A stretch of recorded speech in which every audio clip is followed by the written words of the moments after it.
mummy's with the maggots now. Death has come to your little town, Sheriff. Well, hi there.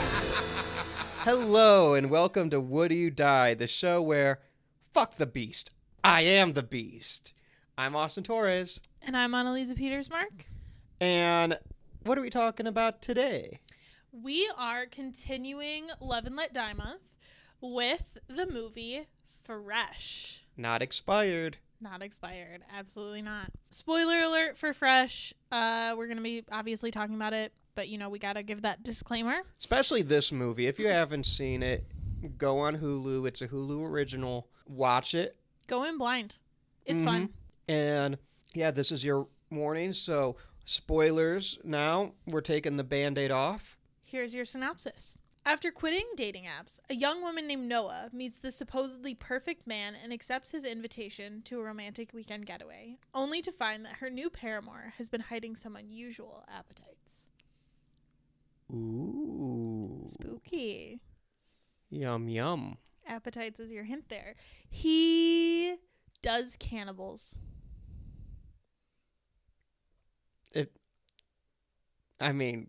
He does cannibal. He is a cannibal, Yeah. and at one point he does a cannibal because he made her eat peeps. Yeah. And he also does cannibal. He's in the cannibalism business. Yes. He sells cannibal. Yes. He be cannibal. He live cannibal. He laugh cannibal. He love cannibal. You've heard of a cannabis seller. This guy is a cannibal seller. Well, he's not really selling cannibals. All right, fine. What's your personal connection with this movie? I was aware of Fresh as it was coming out. I saw the promo stuff. It was like, Sebastian Stan in a horror movie? I'm in. I watched it when it came out, and I very much enjoyed it. Mm-hmm. It's hard to have, like, a big connection, I think, to streaming movies. Mm-hmm. But Fresh is one that it stuck around. I've seen it a few times. I really enjoy the movie. It's a good one. Yeah. How about you? What's your personal connection? So we may not know this on the podcast because we actually haven't talked about this actor yet, but my number one celebrity crush in my entire life is Sebastian Stan, which you well know because I know. You were around in college when Captain America Civil War came out. Plums. Real. So I knew about this movie pretty early on in its, infancy, I guess, in its filming and stuff, because I have been following Sebastian Stan's career pretty heavily, I guess. Mm-hmm. And so I was really ready for this movie when it came out. I saw it when it came out on streaming. And yeah, I was really excited because I also really like Daisy Edgar-Jones, who is the female lead in it. And yeah, that's kind of same thing. Like, there's not really like an experience that I can think of with it because it's not a theater release or something I saw when I was a kid, but it was something I was very excited for because of the fact that Sebastian Stan is like number one for me. I should mention that this is the film that introduced me to Daisy Edgar-Jones, star of the hit film Twisters. Mm-hmm. If you feel it, chase it. Yay! We love Twisters in this house. It's true. And we don't care who knows. Sorry, my bad. I should have followed up with that. I got me. You got you. Yep. I do cannibal. You do cannibal. So let's kind of talk about some context behind it, how everybody got involved with the process. So Lauren Kahn is the writer for Fresh, and she is mostly known for writing comedy shorts and sketches and stuff. And she kind of has a really interesting relationship with horror because it makes me think of my own relationship with horror. She, at some point in her young adult life, was like unable to interact with horror. She just like couldn't watch a movie without getting freaked out, but she was obsessed with it. She would watch trailers and read plot synopses of different movies, which is something I've found myself doing previous to like getting back into horror kind of fully. It's why I know a lot of like, sometimes Austin off camera when we're like planning episodes will be like, do you like know this movie or have you seen this movie? And I'll be like, I know what happens because I've looked up the entire synopsis. Anneliese was bringing this up because we literally had this conversation today. It's about an episode we're going to talk about in fucking 2027. Correct. That's how hard we go at planning. Yes, but like, but she brings up. I'm sorry, I gotta say this. She brings up this movie, and I'm like, I've seen it, and I'm like, do you know what you're asking? Because I'm going to say yes, and I don't know if you're gonna. Anneliese is in. We're doing it. We're doing it. I might regret that decision, but we're doing it. So, yeah, I think that the tone of this movie is very indicative of the fact that she is, like, a comedic writer. Yeah. Traditionally. If you, again, spoiler alert, watch the fucking movie, because we're about to talk about something that makes this movie really unique. This movie has an opening credits drop 30 minutes into the film. Yeah. Because it kind of starts out for the first 30 minutes as like a dating movie. And Noah's this down on her luck girl who gets on the apps and everybody is terrible. And then she meets this really cute guy in a supermarket, which, by the way, if we've learned nothing from this month, it's that you cannot meet men in supermarkets. Stop doing that shit. Either in real supermarkets or program memory supermarkets. Correct. I don't care. Find a way out. They're not good. They're not good men. Even if they win you over with cotton candy grapes. Correct. Cheap move. And Unfortunately.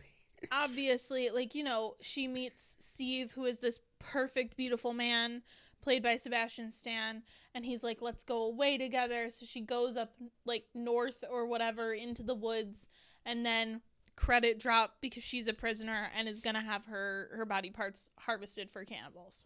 Yep. So, yeah, I think, like, tonally it's really, you know, evident. The director is Mimi Cave, who I think did an excellent job with directing because she mostly directs music videos, which is kind of funny because this does have some music video-esque, like, montages in it. There's several dance scenes. There's some really great needle drops. We are 3 for 3 of films with dance scenes. Yeah. And we're gonna be 4. Spoiler alert. I'm gonna argue that next week. Okay, I won't. But dun, dun, dun. Anyway, whatever. But yeah, Mimi Cave directed music videos. Something that's actually kind of funny is something that sold herself on Sebastian Stan is after he did his audition, he knew that she was really nervous about the dance scenes. And so in order to prove that he was able to do it, he sent her a video of him dancing in his kitchen with a knife, which he then later posted on Instagram, like kind of out of context. And so that's what landed him the role. And he does this in the film. And it's a great sequence of him singing and dancing to Obsession. Yes. A classic 80s song. And yeah, so I'm glad that moment went from audition to final film. Yes, I totally agree. I do think it's kind of fun that Daisy Edgar Jones did this movie because she is not necessarily known for horror. Well, I didn't know her at all before. That's fair. This film. I will say she is in the like War of the Worlds series on Epic, so I guess that is also not to be confused with Tom Cruise War of the Worlds or 1950s classic War of the Worlds. Or don't make me say it.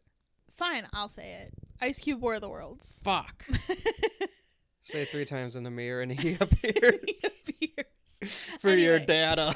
But outside of that, she's very much not a horror person. Kind of her breakout role, she did stuff before this, but her breakout role was Normal People, which is a miniseries based on a book by Nora.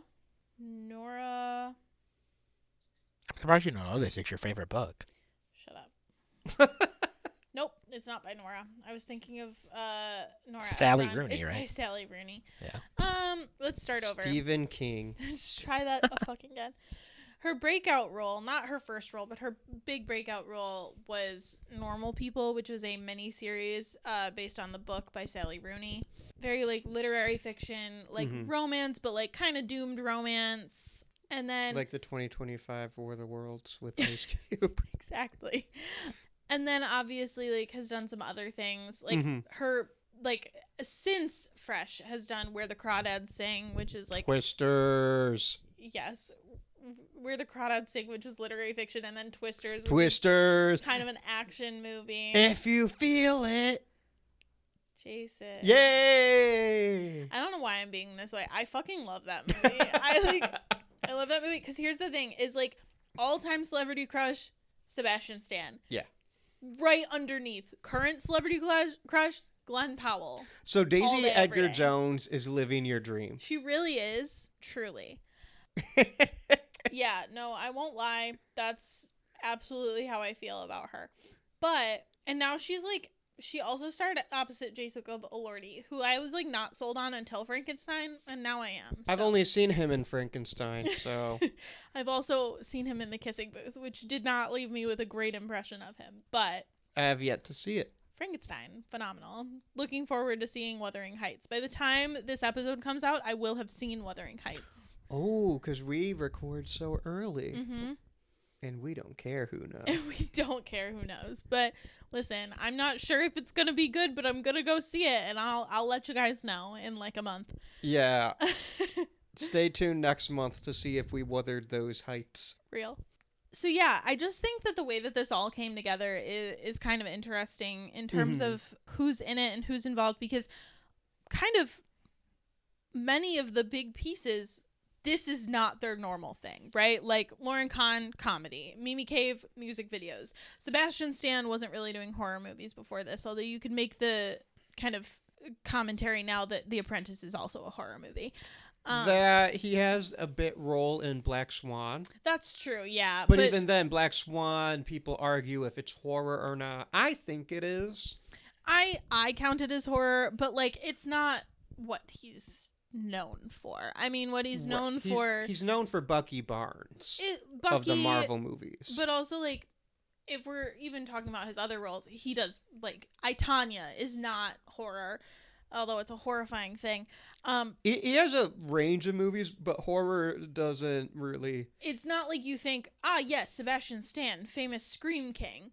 Right. And then same with Daisy Edgar Jones, not necessarily a horror actress at this point. Although, like, obviously, she's been very selective with her roles as of late. Like, she's not been in, like, a ton, but the things that she has been have been really big and mainstream. So, and Sebastian Stan's been I think he's, while it might maybe not like horror, I think he's been very open to doing more indie projects. Yeah, absolutely. In between the Bucky Barnes paycheck.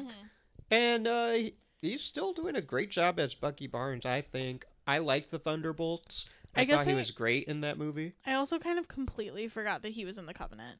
So. But I think he does. I haven't seen it. I don't know what that is. Really? You haven't seen The Covenant? It's not. I've seen Alien Covenant.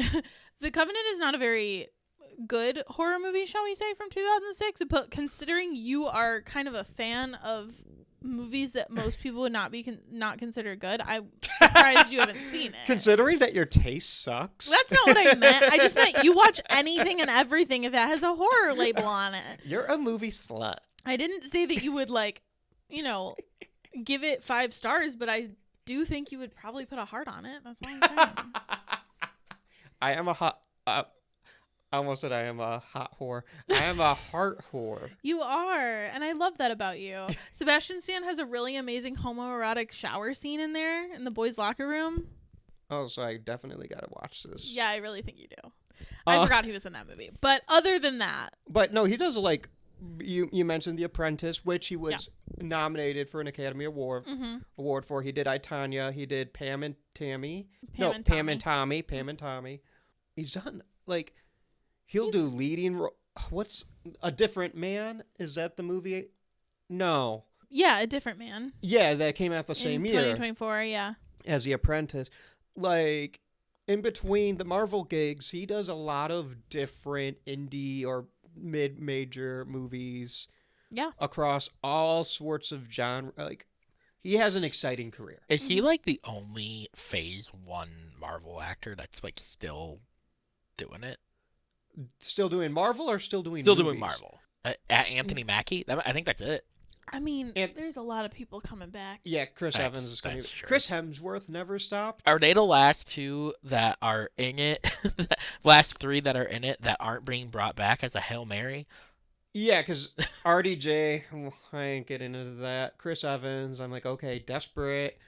Well, and From Marvel's point of view, I don't Yeah. blame RDJ or Chris Evans For coming back. It's a for paycheck. getting that money. Yeah. Yeah, Chris. Sebastian Stan is also betraying his Marvel roots. He's going to be in a DC movie soon. He is. I didn't know. I did know that because He you was- told me. He He's- was announced as in Harvey the Batman Dent. 2. He is going to be Harvey Dent. Really cool. Now, is So he... excited. Hold on. Is he Harvey Dent in the Batman 2 or is he Harvey Dent in whatever James Gunn's... No, the Batman. Batman No, too. the Batman 2. Ah, So man. him against Robert Pattinson is going to Should be awesome. cinema. But I also would love him to be in, like, the bigger DC. We don't have to talk about all this right now, but... No, but to answer your question off the top of my head, I think Mark Ruffalo's still in it, and he kind of counts Yeah. for Phase 1, which is what Iron Man through the Avengers. I think that have been consistently in it. It's Chris Hemsworth, Sebastian Stan, Yeah. and I Mark think that- Ruffalo. Yeah. And Mark Ruffalo has been confirmed as... Or not really. And Tom Hiddleston? Yeah, he counts. Yeah. Loki Yeah, season- because Tom Hiddleston was Loki this whole time, and I'm sure they're going to bring Loki back. I didn't mean, they watch did a season season 2 of two. Loki. I didn't either. The first season was awesome. I thought it was fine. Here's my thing. Real quick tangent. I also thought it was fine. Real quick tangent. Everyone shat on the Book of Boba Fett.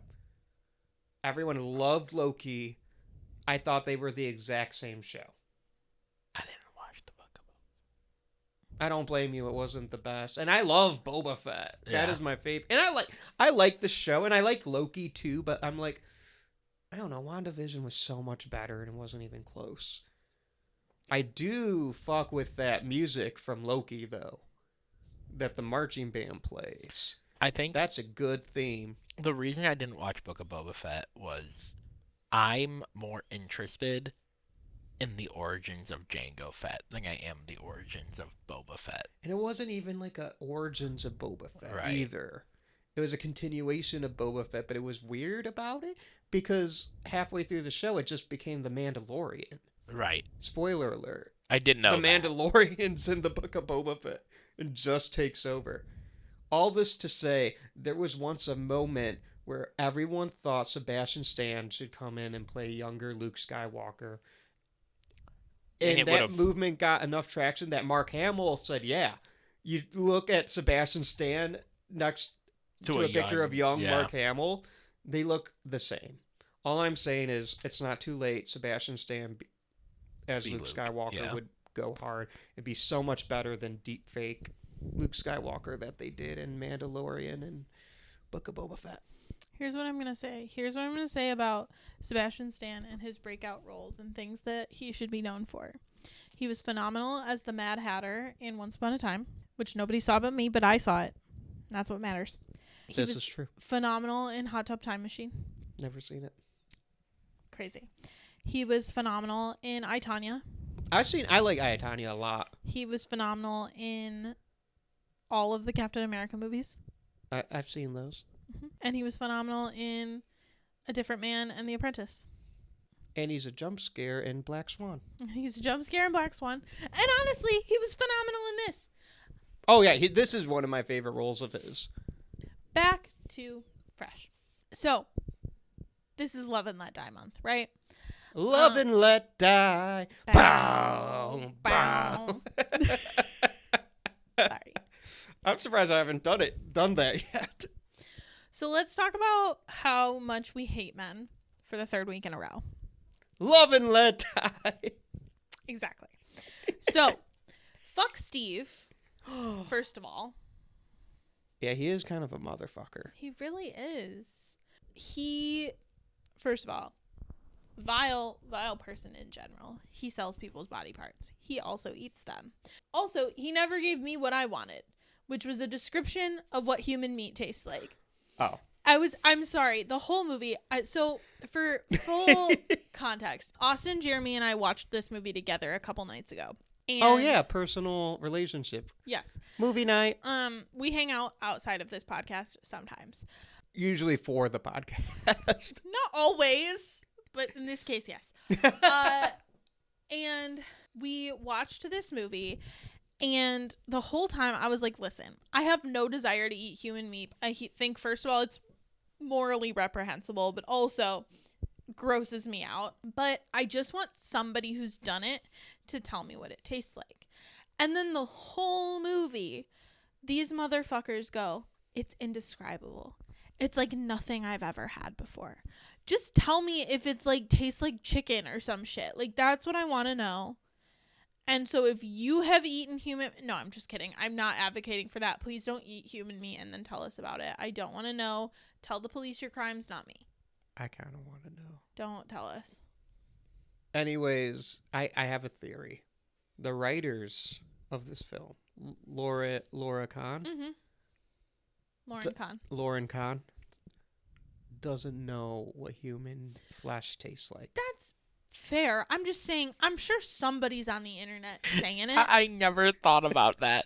Like, I never once thought about how would the writer know? You don't think that somebody is on the internet being like, yeah, I've done that shit. Here's what it tastes like. I'm sure. I just, like, here's I the never thing, thought about That's how it. you get put on an FBI list.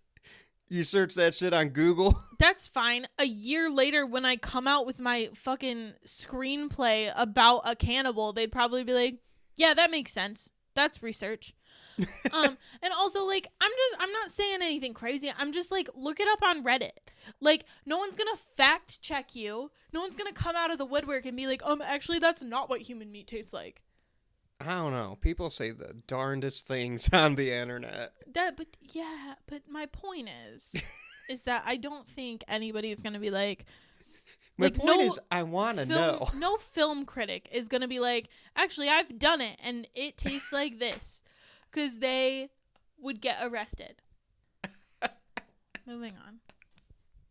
Anyway, my point is that yes, it's obvious on the surface reprehensibleness of Steve or Brendan. What's his real name? His real name's Brendan. Yeah. He goes by Steve. I wonder if it's a meta Marvel reference. It's possible. But my point is that regardless, that is obviously morally reprehensible. But I want to talk about what is implied by his current relationship and also his obsession with Noah. We very obviously get a shot of his wife, who is aware of his goings-on, getting into the shower, and she has a prosthetic. Now, obviously, they would not show us this because this is a movie, and I don't know if you guys know how movies work, but I'll tell you. They don't show you things that aren't on purpose, right? Like, they zoom in on this woman's prosthetic. The implication, at least what I assume, is that this is one of his victims at some point. Or, something, I don't know, maybe she has a weird fetish for it, too, and wanted to taste her own meat. I don't care. The point is, somebody's eaten her leg, is what I'm getting from that. I don't know if you guys agree. No, I agree. I think she was in this situation much earlier, but then he fell in love with her. Mm-hmm. Now they're kind of in a loveless marriage just to...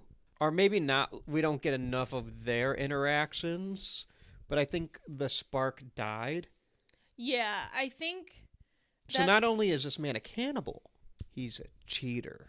Well, and that's the thing. As I don't even know if I really read it as the spark died, but I definitely read it as because so the reason that we find out about his home life at all is Noah's best friend Molly goes to his home and shows his wife a picture of him.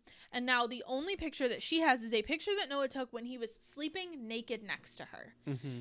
And we learn earlier in the film that Noah's the first victim, at least in recent memory, probably since his wife, Yeah. that he has slept with.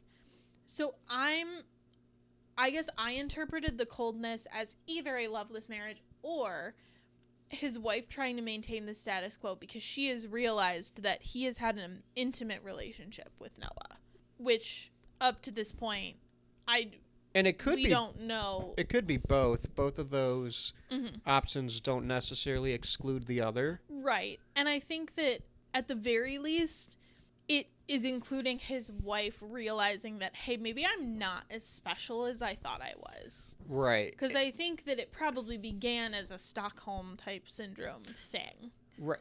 And it is nasty work on behalf of the editor. I love this, by the way.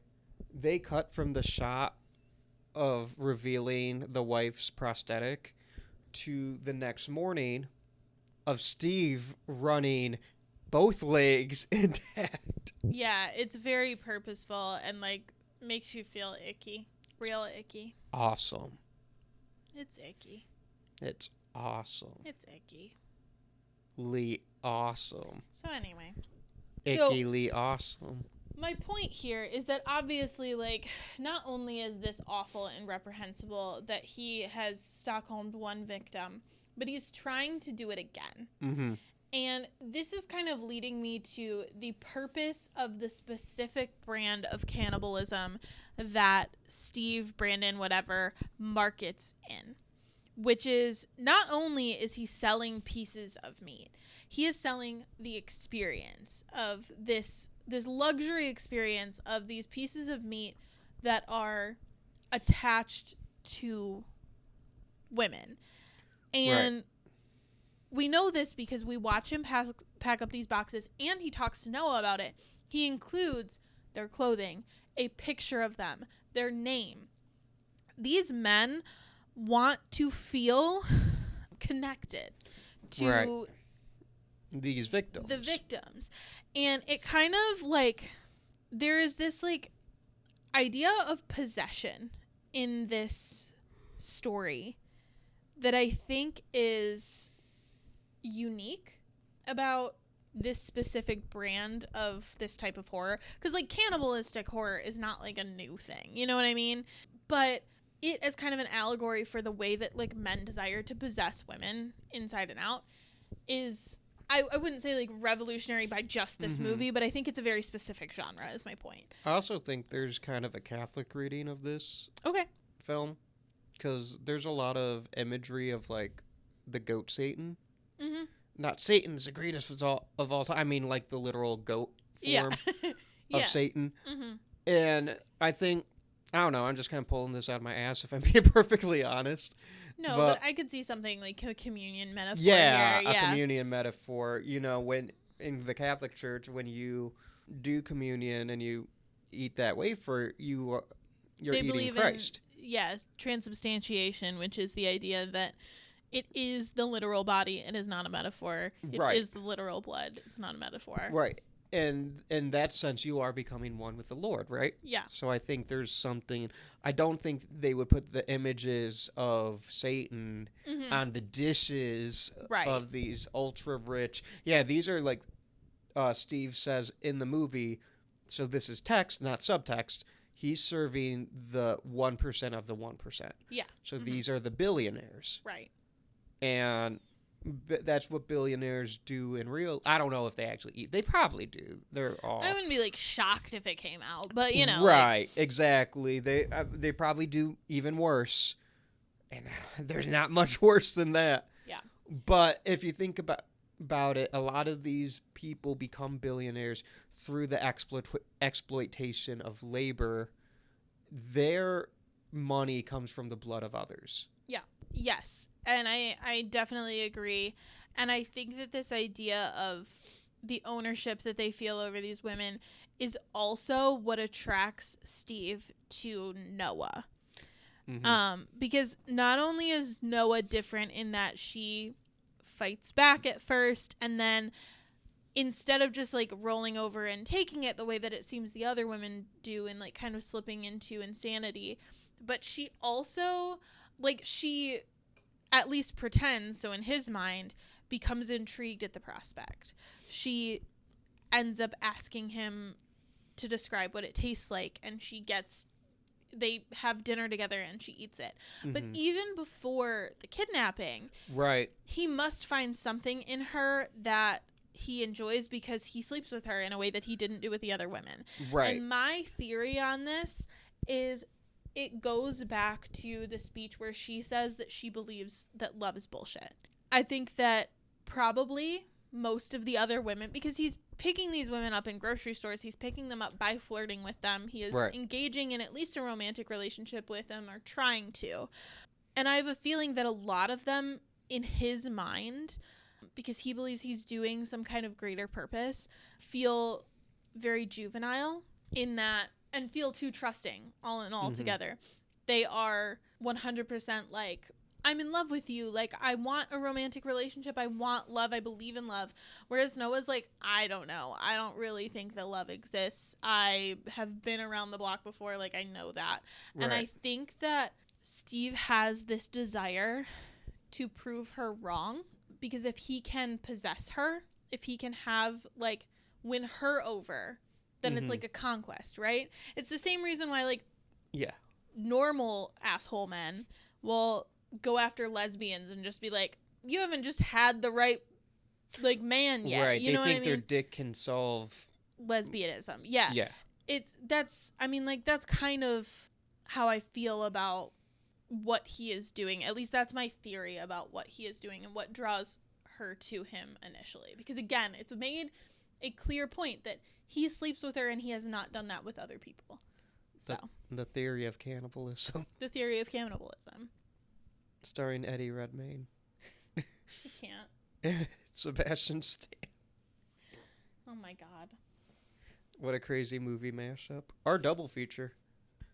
Anyway.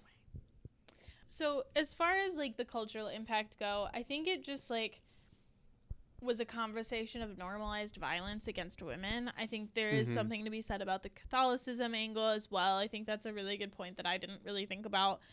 But, like, in 2019, the United Nations did a study that while women make up a smaller percentage of overall homicides worldwide, 82% of intimate partner homicide is committed against women.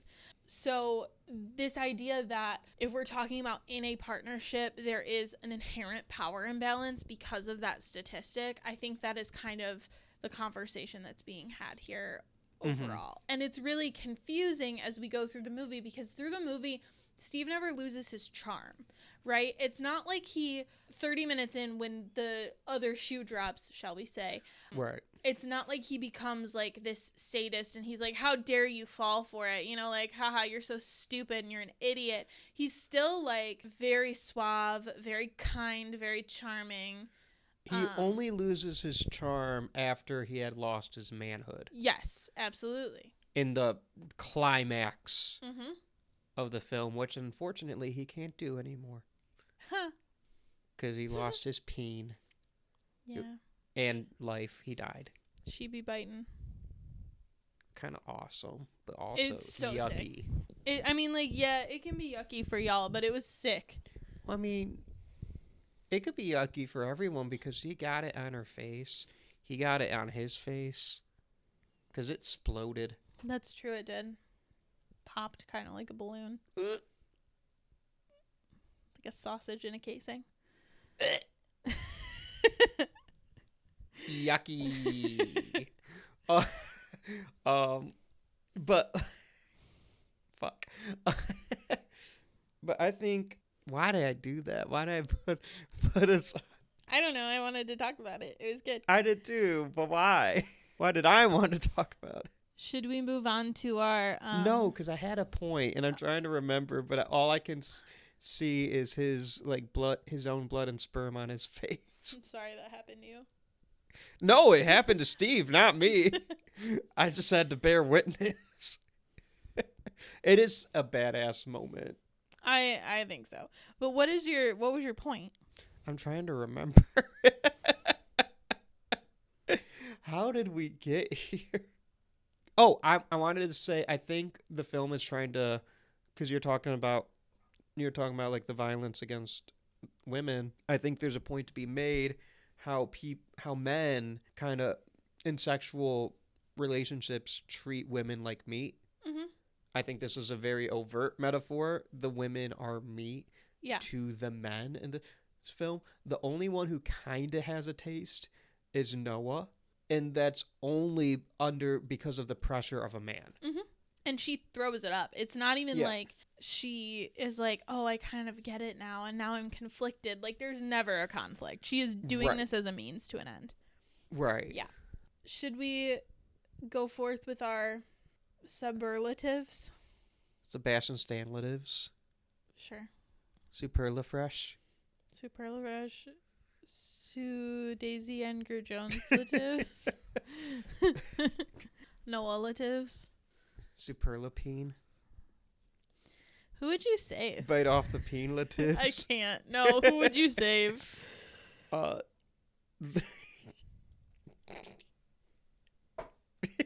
If you save the peen, I'm gonna kill you. Go ahead. I was thinking about it, but it's Steve's peen. Okay. And it's such a badass moment, and he deserves it. But also, it's just funny to say. But no, I think I would save Penny, That's fair. who we haven't mentioned yet. Penny's pretty awesome. I would save Melissa. We didn't really get to know her. Yeah, but she's And dead. that's why. She's already insane. Like, I can't imagine what was left of her. Right. But yeah, I would save her. Or I would save Molly's boobs. Oh. You know who didn't need saving? Noah? Paul. That's true. Can we talk about Paul for a second? Yeah. So Paul is a bartender who is working on the night of Steve and Noah's first date. Mm-hmm. And used to hook up with Molly, reiterate, is Noah's best friend. Mm-hmm. So Molly brings Paul into this mess. When Molly goes looking for Noah, Molly gets abducted by Steve, gets her boobs eaten. Mm-hmm. And Paul is noticing that Molly hasn't been answering his phone. He feels like something's up. He finds her location. He uses Snapchat or screenshots it before her phone gets turned off. He goes all the way to the location while Penny, Molly, and Noah all have their big climactic fight with Steve. Paul has enough sense to find the location. He gets there. He hears gunshots and general mayhem. It just goes, nope. I've seen this movie before. We don't make it out of here alive. And he leaves the movie. Good for him. It was awesome. Can I also say something? Yeah. So we had this conversation off mic, but last week we talked about, because obviously we watched Companion, we talked about Jack Quaid, and we were talking about movies that Jack Quaid had been in, and we talked about the Hunger Games, and we mentioned all the other actors that were in the Hunger Games and how they had moments. Do you know what we failed to talk about, despite the fact that we had this conversation while we were watching Fresh? Deo Okanini, who plays Paul, is Thresh in the Hunger Games. Is he really? He's the guy who, like, is Rue's other tribute. Yeah. And he's the one that kills Esther from Orphan. Mm-hmm. I didn't know that was the same guy. I didn't know it until today, and I was like, holy shit, we had that whole conversation while watching this movie. He might have been on the screen. We even talked about Thresh killing Esther from Orphan. Yeah. Completely just, like, over my head. So, yeah, fun fact. The Hunger Games connections are real this Crazy month. this month. What is your favorite scare? The peen. That's fair. That's a good one. It nasty. I don't know if this is my favorite scare, because it's like, again, it's not really a scare, but when she tells him to smile and he smiles and then she kills him, Oh yeah. it's good. It's That's fucking awesome. comeuppance. It's so good. That was for every woman who's ever been told to smile more. What is your Tony Todd Award for movie MVP? Paul. Okay. You can have Paul. What He's did you think I was? You gave me a look. What did you think I was gonna say? I really didn't know. You just like had this eating grin on your face, and I was like, "Where are you going with this, my friend?" Dear listener, I almost said peen, but I said Paul instead because it's funny. Every time you say Paul, I think about, hi, I'm Paul from from Jimmy Nickelodeon." Neutron. Yeah. I do too. But no, I think he's a great side character. Mm-hmm. He's funny when he's great on screen. You're rooting for him. And normally, I feel like when a character like makes it to the final battle, and then you never see someone just like, nope, I'm out of here. Like, I'm good. That's not enough. today.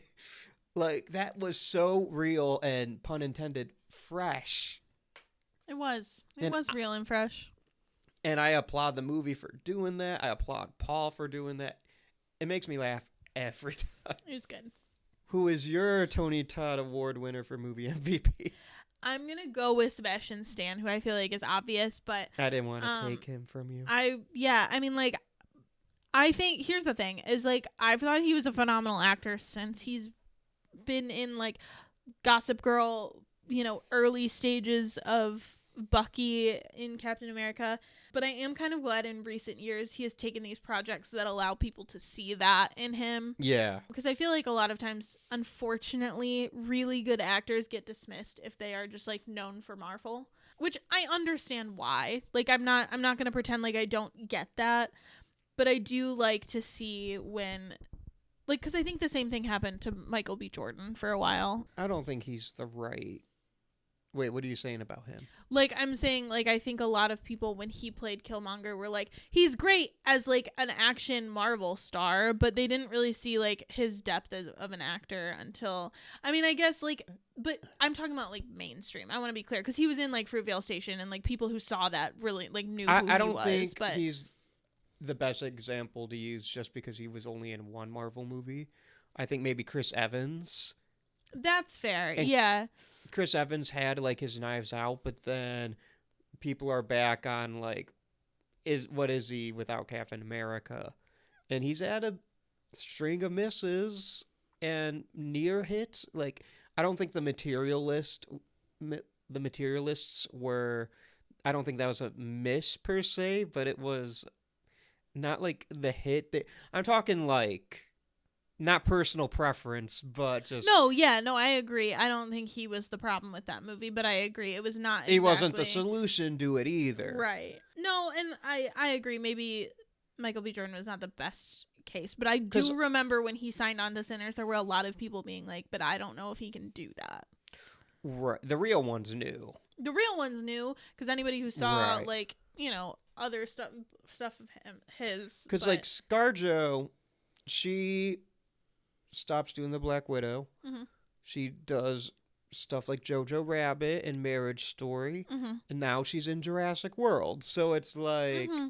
and yeah, when you're a star of that caliber, you do your big blockbuster budget, you get that payday. Mm-hmm. But like RDJ was Iron Man for so long, people are like, oh, he can only do Iron Man now. You know, he's not the RDJ of Chaplin and Tropic Thunder and right. Kiss Kiss Bang Bang. Whereas I think ScarJo and Sebastian Stan are kind of similar in that, like Sebastian Stan just did Thunderbolts. I mean, that's his most recent project. Right. But before that, he did, like, A Different Man and The Apprentice, and, like, he's And ScarJo continues to do, like, smaller movies in addition to the Jurassic Worlds. Mm-hmm. Whereas RDJ, he's Iron Man for so long, does Oppenheimer, wins his Oscar, it goes back to Marvel. Mm-hmm. I think it's different in that way. I don't know what I'm trying to say. Yeah. Sebastian Stan rules. I agree. That's what we're trying to say. True. Is this score better than Jaws? No. No. But it was done by Alex Summers. And there's a lot of, first of all, there's a lot of really good needle drops in this. Yes. Which were... the soundtrack's fantastic. Supervised by Alex Summers. Helped collaborate with that. But also, very much kind of a novice in terms of composing. Has done a lot of, like, visual art and music, and was in the band Parachutes for a while. Never heard of them. But mostly, as far as, like, composing scores, has done quite a few documentaries, most notably Miss Americana, which was the Taylor Swift documentary that came out in 2020. He also did the soundtrack for Nickel Boys, Oh, that came out last year. Yes, and then also Holland, which came out last year and was also Mimi Cave. So, frequent collaborator of hers. Well, I bet you Mimi Cave knew Alex Summers from her music video days. Yeah. And that's my assumption. my guess. Mm-hmm. Yep. So, fun needle jobs. Yeah, love it. A fine addition to your collection. Do you own it? Would you own it? You can't own this because it's a Hulu original. You actually can own it. There was a limited release, physical release. I didn't know that. Mm-hmm. Never mind. And the steelbook's really cool. It has a hand on it. Oh, it's a poster? Yeah. Because I was going to say the only Hulu original that I know of to have a physical release is Prey. I looked this up earlier. I'm like 95. Yes. There was a very limited run I did not know of a this. Blu-ray for Fresh. I did not know this. Mm-hmm. Well, Disney's more open to having... They're not quite Netflix when it comes to physical releases. Mm-hmm. But Hulu, it is unlikely for them. Yeah. And the reason why I'm like, Prey got one is because that movie did like so well on Hulu. And also it's a Predator movie. Yeah. Like, but you know, horror films tend to get physical releases more often Mm-hmm. because horror fans like Art to collectors. Yeah. Yeah. Ask So- Austin. But I didn't know that Fresh had a release, so I'm a little bummed. Yeah, I would own it. I also, just a side note, since we're talking about collecting, I'm literally sitting here staring at the Avengers of Infinity War Bucky Funko Pop and the fan art of Bucky and Steve that Austin got me, both of them, at different points in my life. Because I'm a great friend. So if you want to know how long I've enjoyed Sebastian Stan and specifically Bucky Barnes, it's been a long time. It's been a really, really long time. And I know what are up people's alleys. That's true. You always do. All right, gentlemen, get out your Letterboxd reviews, please. Letterboxd. Gonna pull out my Letterboxd. All right. I gave this movie 4 stars. And I said, Also, hey, Jeremy, we haven't talked to you yet. yeah, today. I haven't really been a huge part of this one. That's okay. I've been doing stuff. I've been producing. Keeping it fresh. I have been keeping it Hey. fresh. I gave it 4 stars. And I honestly, I didn't give it a heart when I did it, but I think that's an oversight. But 4 stars as of now, without a heart. And I said, give me a minute to digest this before I write my review. Hey. I gave this 4 stars and heart, and I said, Sebastian Stan, the cannibal that you are. I gave this 4 stars and a heart. And I said, unfortunately for me, Sebastian Stan. Real. My favorite is just a shout out to your review from last year, which Wait, I will say What'd I say? was from February 14th, 2025. Oh, so you're doing this to me? Valentine's Day watch. Okay. And he said, I don't blame Daisy Edgar Jones one bit. I'm funny. And that's real. That's so real, because same, dude. I don't either. Thank you for shouting that out, because that's the better review. I enjoyed that review. So, anyway. It's a great Valentine's Day watch, guys. It's a fun one, for sure. That's why we're doing it this month, you guys. Like, by the time this comes out, it will be post-Valentine's Day, I'm pretty sure. But I still love belated. love That's beautiful. and blood. Okay. We do have a Supernatural alumni, first time in a while. Season 5, Episode 7, Sam and Dean find a cult leader in a church, and one of the members of said cult is played by Brett Dyer, who plays Chad at the very, very beginning of this movie. And the very, very, very end. At the very, very, very end. You up? He is also had a starring role in the show Jane the Virgin.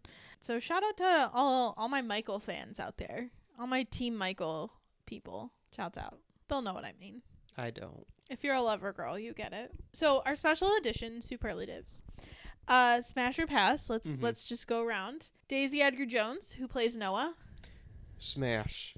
Smash. But respectfully. Okay. In case we work together. Okay. Smash. Smash. Yeah. Sebastian Stan as Steve/Brendan. Smash. Respectfully. Smash. Smash. I'm still laughing at every time. Respectfully. One day he's just not going to say respectfully. I'm going to be like, ooh. They'll never be able to work with them. Jonica T. Gibbs as Molly. Smash. Respectfully. You were enthusiastic about that one. She's awesome. She is awesome. Yeah. Smash. The smash. Charlotte LeBon as Anne, Brendan's wife. Smash. Respectfully. Smash. I'm going to pass on this one. Why? I'm not in the blondes. Oh, that's true. Andrea Bang as Penny. Smash. Respectfully. She's not in the movie as much, That's fair. so I had to think.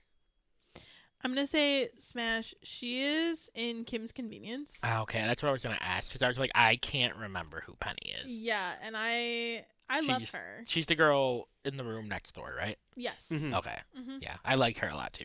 Kim's Convenience is great, and she's awesome in Yeah. that show. Mhm. So smash. Are you also smashing? Yeah. Okay, good. And Deo Okanii as Paul. Smash. Smash. Smash. Smash. Respectfully. I'm also going to say smash. Smash because he's the smartest one in the movie. Yeah. He comes like, I'm And- out. And that handshake he has with Molly, Yeah. I want that. It's good. That's goals. Goals. Brett Dyer as Chad. This will be our last one. Smash. Respectfully. Damn. He plays a motherfucker in the movie, so it's hard for me to. He does. He plays a very sweet man in other things, though. That's why I hesitated, because, yeah. That's fair. I will say pass on Brett Dyer Yeah, I'm at pass as well because he's blonde. because he's blonde. I'm the only respectful one here. Can I just say, I think it's really funny that as like a straight man, your only hang up on a lot of these like male characters is if they're blonde. It's okay. I thought you were talking to me for a second. I'm like, I don't think I had any hang-ups. No, you didn't. Okay. I love. Everybody, what is your Bay Award for this one? I'm going to give mine to Daisy Edgar Jones. I would treat her right. You would. I understand that this is going to be a shock to no one, but I'm going to give it to Sebastian Stan. Sebastian Stan. Sebastian Stan. Exactly. Bakey Barnes. Bakey Barnes. Exactly. Which I'm sure I've called him that at some point in my life. Yeah, it was 2 days ago when we watched this movie. Oh, yeah. I did say that. Jeremy? I'm gonna double down with Austin here. Daisy Edgar Jones. Daisy Edgar Jones. Yeah. All right. Hell yeah. Taste. I've decided... Taste, get it? 'Cause this is a cannibal movie. I've decided to add another superlative called Unfortunately That Would Work on Me, because we said that the whole night the other night. I have two things that would work on me. Dancing seductively with a knife would work on me. Mm-hmm. And talking about cotton candy grapes would also work on me. Mm. So if you guys have any to add things that would work on you that happened in this movie. Dancing in the kitchen would Yeah. work on me. Yeah. Specifically, what Daisy Edgar Jones is doing in this film. There's so much I can say. Daisy Edgar Jones, unfortunately, Would work on you. would work on me. Daisy Edgar Jones with no ass, unfortunately, would work on Austin. Rip. Just so we're clear, I know we already did spoiler alerts, but if you decided to go ahead anyway, that's not me body shaming Daisy Edgar Jones. That's a plot point of the movie. It's I a want to be very clear. It's like she doesn't even have an ass. All right. Yeah. No, Sebastian Stan. Assless Daisy Edgar Jones over here. No. Yeah, Like, Sebastian Stan literally assless. says in the movie, "I'm taking your ass." He does say that. And then we see her ass in a bowl. Do we want to retroactively award, unfortunately for me, to Your Monster and Companion? That sounds good. For your monster, I did already put this in my Letterboxd review, but my Mhm. unfortunately that would work for me is like intimately reciting Shakespeare to my face. That would work on me. Unfortunately for me, Melissa Barrera would work on me. Okay, great. So this is gonna be what we're gonna do. I don't- Respectfully. Yeah. I don't know that it's unfortunately, but somebody telling me that other people treating me like shit is not okay would work on me. Oh, we didn't even talk about that scene very much. Yeah, we not that did we talk did, about it, but- but I feel like we need to talk about it more. Anyway, that's for a future day. Companion? Unfortunately for me, Sophie Thatcher. It'll work on you. Respectfully. That's fair. Specifically when she does that eyebrow raise after she destroys Josh. I love a confident woman. That's good. Unfortunately, someone telling me that loving me feels like being on fire and feels like pain would work on me. So I'm a little toxic like that. Unfortunately, being offered $4 million to join a murder conspiracy would work on me. For legal reasons, that's a joke. Okay. Okay. So, Austin, one more question. Would you die? No, because I'm a man. We haven't done that one in a while, but it's perfect for this one. It's Yeah. perfect for this one. And let's just say I got curious and I pulled up to the function. And I'd be like Paul, if I heard those gunshots and Sebastian Stan just scream, Noah! I'd be like, all right, I'm out. I'm just going to leave. I got no business there. I'm out. That's good. How about you, Anneliese? Would you die? Yes. It is literally Sebastian Stan. I haven't said yes in a while. There's no doubt in my mind. If Sebastian Stan said, "Hey, do you want to go away for a romantic getaway in the woods, provided I'm single?" Yeah, I do, actually. Unfortunately for you, Unfortunately for me, that would work on me. Austin- Jeremy? Oh, I'm sorry. I hate to just double down. I am also a man. Mm-hmm. I just don't think that. It doesn't seem like anybody's really in the market. No. I know. We didn't even talk about that. Austin and Jeremy are the same this episode. Yeah. Austin, where can people find you? The people can find me dancing in the kitchen with Sebastian Stan. And a knife! A knife! At Austin M. Torres across the social media landscape. You can find the show's social media at Would You Die Show, where you can listen to the pod again. And watch my short films like Ice Cream, The Blood Witch, and Spider. You can find Would You Die on Patreon, where for only $3 a month, you can go listen to our weekly sports show, Would You Ball, because we like sports, And we don't care who knows. along with a monthly bonus episode, this month being Palm Springs, Mm-hmm. and our bi-monthly show, The Godzilla Project, Yeah. where we like Godzilla. If we don't care, who knows? Next month, we're doing, I'll just say what it is because it's not secret. We're going in We're going in order. release order, yeah. So King Kong versus Godzilla, it's only the third episode, so it's the third movie. And King Kong versus Godzilla is a banger, so sign up for the Patreon. Show us the money! It is seriously kind of a perfect time to sign up because, like Austin said, we're at the beginning of this new series. There's only 2 episodes out. But we also have a almost whole year now of backlog bonus episodes for the monthly podcast. Mhm. Sports has been going on for a while at this point. Yeah, there's a lot of good stuff on there, like, ready for you to listen to. And then, obviously more coming out every month, so. Hell yeah. Where can the people find you? The people can find me flirting with the hot bartender to find out information about my friends.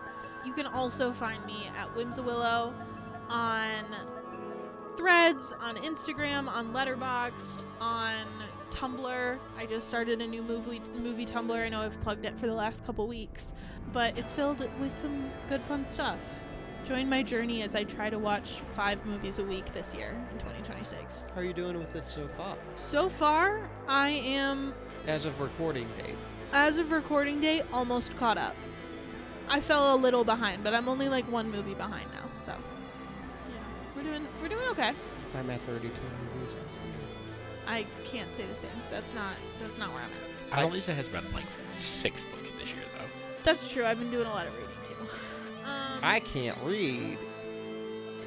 That was a Simpsons. That's a Ralph Wiggum reference. I know Yeah, it's that a was- Ralph reference, but don't tell people that. You can read. I went to Michigan State University. So did I. I can still read. No, that's what I'm saying. I can read. Oh, okay. I thought you were went to using it as MSU. an insult. I was like, Jesus. No, I'm using it as a. I am so smart. SMRT. I am so smart. That also wasn't. We like The Simpsons. And we don't care who knows. Jeremy, where can the people find you? You can find me saying hell nah to dangerous situations. You can also find me at Annually Funny pretty much everywhere. Thank you so much, Jeremy, for producing our podcast. Thank you to Josie Palmer for our theme music. It's amazing. She's amazing. Please check out her music on Spotify and Apple Music. Our graphics on our social media are done by Alec Gibson at Crosshook Creative. He's also phenomenal. He does more work at wearecrosshook.com. Austin, next week is our last episode of Love and Let Die. Do you have a hint? It is our 1-year anniversary episode. It is. And also, it's a coming of age story. Beautiful. Until then, I'm Austin Torres. And I'm Anneliese Petersmark. Try not to die.